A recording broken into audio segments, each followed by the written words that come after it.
आप सभी का स्वागत करता हूं अपने channel Anaya trading and investment में। आज है 15 जुलाई 2023। आज हम बात करेंगे निफ्टी 50 की, निफ्टी बैंक की, निफ्टी फार्मा की। निफ्टी 50 की आज हम वीकली, निफ्टी बैंक की वीकली, इन सभी हम आज वीकली एनालिसिस करेंगे। तो पर सबसे पहले हम निफ्टी 50 की करेंगे। निफ्टी 50 जैसे लास्ट वीक हमने बात की थी कि निफ्टी 50 ने एक स्पिनिंग टॉप टाइप की कैंडल बनाई है, और मैंने कहा था कि इसमें हम बेयरिश ट्रेड नहीं लेंगे। बेयरिश ट्रेड जो लेंगे हम निफ्टी बैंक में लेंगे। बेयरिश जब होगा निफ्टी, तो अपने आप पता चल जाएगा, वो ऐसा एक सेल आता है, पता चल जाता है कि आपको कि मतलब या उसके साथ कोई न्यूज़ आ जाती है, तो पता चल जाता है कि यहाँ से सेंटिमेंट जो होते हैं नेगेटिव हो गए हैं थोड़े बहुत। अभी भी वैसा कुछ है नहीं, निफ्टी 50 अभी भी बुलिश है। इसमें अभी भी हम लोग सेलिंग करने का नहीं सोचेंगे जब तक इसका कुछ ऐसा प्राइस एक्शन नहीं बनता है। और सेलिंग आएगी तो बहुत अच्छी आएगी, उसमें अच्छा प्रॉफिट भी आपको मिल जाएगा। और सेलिंग नहीं आएगी, वो एक्चुअली करेक्शन आएगा, क्योंकि आप देखोगे यहाँ से इधर से 1 2 3 4 5 6 7 8 9 9 वीक से लगातार निफ्टी धीरे धीरे स्लो एंड स्टेडली ऊपर ही जा रहा है। इसमें अभी तक कोई करेक्शन खास देखने को हमें नहीं मिला है। ठीक है। तो अभी भी हम इसमें निफ्टी 50 में कोई बेयरिश ट्रेड या बुलिश, मैं बुलिश ट्रेड तो अभी इसमें प्लान नहीं करूंगा। इस टाइम पे मैं स्टॉक्स पे ज़्यादा ध्यान देता हूँ, इन्वेस्टमेंट पे ज़्यादा ध्यान देता हूँ जब मार्केट जो बुलिश रहती है। तो अगर मुझे ट्रेड करनी है तो मैं दूसरे उस इंस्ट्रूमेंट्स पकड़ूंगा जिनमें मुझे ट्रेड दिखेगी, जैसे कि निफ्टी बैंक। अब निफ्टी बैंक की बात करते हैं। निफ्टी बैंक में क्या है, जब लास्ट वीक हमने जब डिस्कस किया था तो मैंने कहा था कि ये निफ्टी 50 से थोड़ा नेगेटिव क्लोजिंग इसने दी है, तो इसको हम सेल कर सकते हैं। तो ये सेलिंग के लिए रडार पे था मेरी। बट आप देखोगे इसने कभी कोई अच्छा फॉलो ऑफ सेलिंग नहीं देखने को मिली। जब भी मार्केट शाम को क्लोज होता था, गिर के क्लोज होता था, नेगेटिव गैप अप खुल जाता था। तो ये एक्चुअली जनरली होता है बुलिश मार्केट में, ऐसा ही होता है कि आपको पैसे कमाने का चांस कम मिलता है। ठीक। यहाँ से देखिए एक गैप अप खुलता चला गया ऊपर जाके, अब यहाँ से थोड़ा सा रेस्ट कर रहा है, क्योंकि यहाँ पे जिसको मौका नहीं मिला उन्होंने फियर ऑफ मिसिंग आउट के चक्कर में यहाँ कहीं बाइंग की है। उनको अब यहाँ पे उनका पेशेंस लेवल चेक होता है, और धीरे धीरे धीरे फिर से मार्केट धीरे गैप अप खुल के फिर आगे की तरफ ऊपर बढ़ने लग जाता है। तो अभी नेक्स्ट वीक हम निफ्टी बैंक में बुलिश रहेंगे। जैसे लास्ट वीक हम निफ्टी आईटी में बुलिश थे, इस टाइम हम निफ्टी बैंक में बुलिश रहेंगे। और निफ्टी आईटी में इस हफ्ते हम कोई ट्रेड नहीं करेंगे। और फिर दूसरा सेक्टर हमारा आता है निफ्टी फार्मा। निफ्टी फार्मा को आप देखोगे ये काफ़ी अच्छी लेवल पे है, अच्छी क्लोजिंग भी दी है। यहाँ से इसकी एक ब्रेकआउट रैली आनी चाहिए, जो कि इसको यहाँ तक कम से कम इसमें 400 टू 500 का पॉइंट जिसमें आ जाएगा। पर निफ्टी फार्मा हमारा एक्चुअली ट्रेड होता नहीं है, तो इसके लिए हम इसके कंपोनेंट्स पकड़ेंगे। इसका मेन कंपोनेंट्स जो मुझे अच्छा लगा, जो मेरे वॉच लिस्ट में है, वो है सन फार्मा। तो हम सन फार्मा में ट्रेड करेंगे, देखेंगे।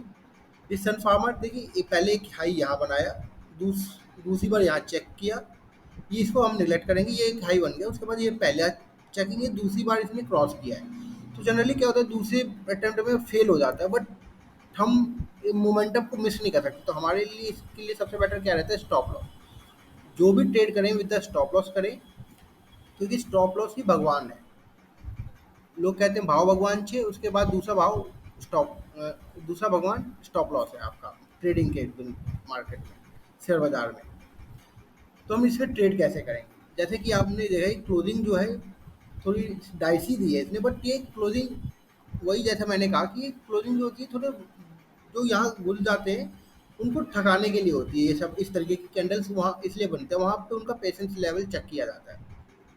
तो जब मार्केट वापस दोबारा से एक 1075 के ऊपर जाना स्टार्ट करेगा, तभी हम एक बुलिश पोजीशन बनाएंगे with the stop loss of this. मान लीजिए मंडे को खुलता है और इसको रिस्पेक्ट देता है, नहीं तो अगर ये जब तक इसके ऊपर है तब तक हम इसमें बुलिश ट्रेड एक ढूंढेंगे। जब तक 1060 के ऊपर है तब तक हम इसमें एक बुलिश ट्रेड ढूंढेंगे। अगर 1060 के नीचे कहीं भी क्लोजिंग देने लग जाएगा तो हम इसमें से इस स्टॉक को हम अपनी वॉच लिस्ट से हटा देंगे। दूसरा स्टॉक जो है वो है एचडीएफसी बैंक। एचडीएफसी बैंक में आपको पता है इसका मर्जर का न्यूज़ चल रही थी विद एचडीएफसी, वो अब सब कंप्लीट हो गए। इसके न्यूज़ वगैरह सब नॉइज़ जो हो गई खत्म हो गई है, शांत हो गई है। और आपको दिखेगा अभी काफ़ी नॉइज़ है, इसके प्राइस सेक्शन में भी आपको काफ़ी नॉइज़ दिखेंगे। बट ये बहुत अच्छी जगह पे है। अब अगर निफ्टी बैंक को आगे की रैली देनी है तो वो एचडीएफसी बैंक के थ्रू आ सकती है, क्योंकि बहुत हैवी वेट है ये। इसके साथ ही निफ्टी बैंक भी मूव करता है, निफ्टी 50 भी मूव करता है। तो इसके में क्या है, इसमें बहुत अच्छी जगह पे है और इसके स्टॉप लॉस हमें बहुत अच्छा मिलता है। हमें वही स्टॉक्स पकड़ने चाहिए जहाँ पे हमारा स्टॉप लॉस, हमारा लॉस कम हो और प्रॉफिट हमें 1 to 2 या 3 या उससे मैक्सिमम। प्रॉफिट की कोई वो नहीं होती है, प्रॉफिट जितना आ जाए उसमें कोई कमी नहीं होती, बस अपना हमें स्टॉप लॉस फिक्स रखना होता है। प्रॉफिट ऊपर वाले की मर्जी, जो वो जितना देगा, ठीक है। वो उसके बाद आपके एपेटाइट के ऊपर डिपेंड करता है। तो देखिए ये अगर यहाँ से ये कॉन्ट्रैक्शन देखिए, वॉलिटिलिटी में कितना आया लास्ट वीक, कितना वॉलेटाइल थे। उसके बाद ये वॉल्यूम तो आई है, पर यहाँ पे थके हुए बायर्स निकले हुए हैं या सेलर्स जिन्होंने कोशिश की है वो गिरा नहीं पाए हैं। तो ये अब एक तरीके से यहाँ पे कॉन्ट्रैक्ट हो चुका है। अब यहाँ से इसके एक्सपेंड होने का टाइम आएगा। तो जब भी, जैसे ही मैंने सन फार्मा में बोला कि जैसे ही कोई रिवर्सल पैटर्न इसके आसपास दिखेगा हमें 15 मिनट कैंडल में, तो हम यहाँ पे ट्रेड अपनी बनाएंगे with the stop loss of this. ये स्टॉप लॉस रहेगा, अगर कट जाएगा कोई दिक्कत नहीं, स्टॉप लॉस देंगे। रिग्रेट हमें नहीं करना है, मार्केट रिग्रेट से भरा हुआ है। आपको हमेशा रिग्रेट ही देगा बाजार, आपको कभी वो करना नहीं है। आपको खुशी खुशी से एक्सेप्ट करना है अपने लॉस को और आगे बढ़ना है, ठीक है। अब ये दो स्टॉक हो गए, H D F C bank, Sun Pharma. इसके बाद तीसरा स्टॉक आता है मेरा टाटा केमिकल। टाटा केमिकल में जैसा आपको पता है कि मेरी पहले से भी पोजीशन बनी हुई है और थोड़ा मैं बायस भी हूँ, बट ये क्या है कि बहुत ही जगह, ये छोटी जगह पे साइडवेज चल रहा है, बहुत नैरो रेंज है।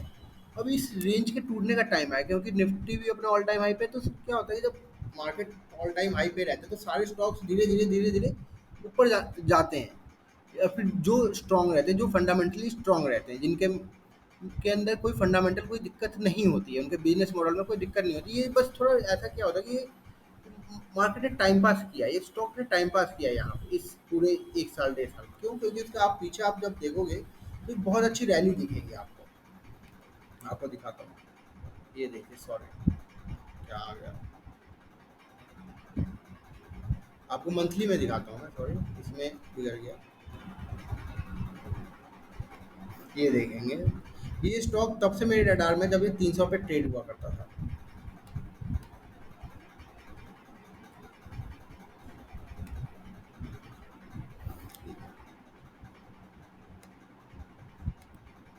ये कितनी अच्छी इसने यहाँ से रैली दी थी इस लेवल से। सॉरी सॉरी सॉरी, ये थोड़ी दिक्कत आ रही है, इसके लिए माफ़ी चाहूँगा मैं। देखिए यहाँ से मार्केट ने कितनी अच्छी रैली दी थी इस लेवल से, एक यहाँ तक आया। मात्र कितने, दो नौ नवंबर से लेके आपके नेक्स्ट ईयर सितंबर तक, ये 1 साल में ये स्टॉक 3 टाइम्स हो चुका है। तो उसके बाद यहाँ पे आने के इसने कुछ नहीं, यहाँ पे थोड़ा रेस्ट किया है। रेस्ट करने के बाद एक नेक्स्ट रैली के लिए तैयार हो रहा है। तो आप देखोगे मंथली कैंडल में 1 2 3 4 5 7 8 महीने से इसी रेंज में है। अभी ये इसी रेंज के टूटने की बारी है। जैसे ही ये 1030 को तोड़ेगा तब इसमें और अच्छी रैली आएगी। तो इसमें भी यही है हमारा, जैसे ही इसके आसपास से कहीं से रिवर्सल पैटर्न कोई सा भी 15 मिनट इंट्राडे चार्ट में आपको दिखे, तो आपको घुसना है। और स्टॉप लॉस के साथ कोई छेड़खानी नहीं करनी होती है। स्टॉप लॉस जो है आपका फिक्स है। स्टॉप लॉस हमेशा थोड़ा निफ्टी 50 के साथ किस दिन स्टॉप लॉस लेना है, ये सब कैसे ही आप थोड़ा मार्केट में रहोगे तो सीखोगे, तो अपने आप धीरे धीरे काम करते करते सीख जाएंगे, ठीक।